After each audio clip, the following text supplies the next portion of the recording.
MPSC, UPSC आणि current affairs यांचं correlation कसं आहे, तर हे आजच्या व्हिडिओमध्ये आपण जाणून घेण्याचा प्रयत्न करूयात.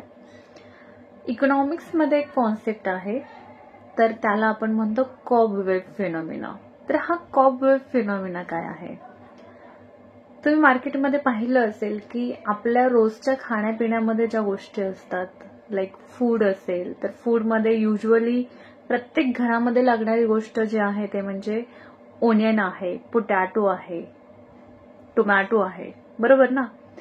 तर लक्षात घ्या, ह्या ज्या वस्तू आहेत तर यांच्या day by day prices fluctuate होत राहतात. हे आपण मार्केटमध्ये पाहिलं असेल, बरोबर ना. It's depend on demand and supply, बरोबर ना.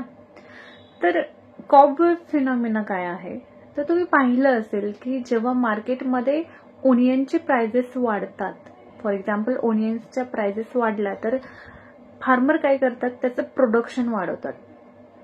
प्राइसेस वाढलेले आहेत तर प्रोडक्शन वाढवल्यानंतर त्यांचा हेतू असतो की प्रॉफिट कमवणं, बरोबर. तर अशा वेळेस काय होतं की मार्केटमध्ये प्राइसेस हाईक झाल्या, वाढल्या, शूटअप केल्या प्राइसेस, तर प्रोडक्शन हे फार्मरद्वारे वाढवलं जातं. मात्र काय होतं की याच्या उलट कंडिशन मार्केटमध्ये पाहायला मिळते.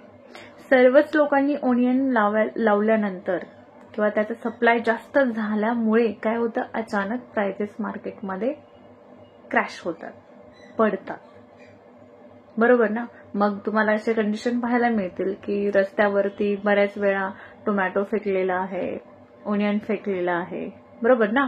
तर अशी कंडिशन पाहायला मिळते.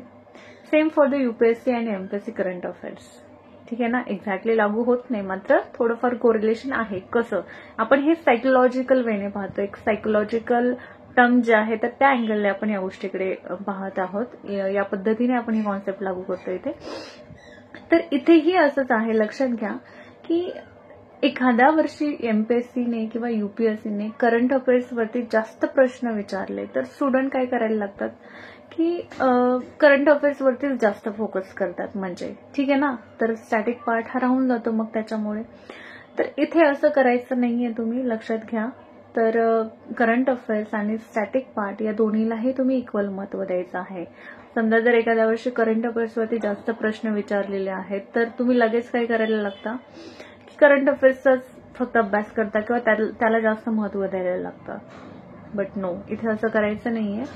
तर तुम्ही दोन्हीही, करंट अफेअर्स असेल किंवा स्टॅटिक पार्ट असेल, या दोन्हीमध्येही बॅलन्स ठेवून चालायचं आहे.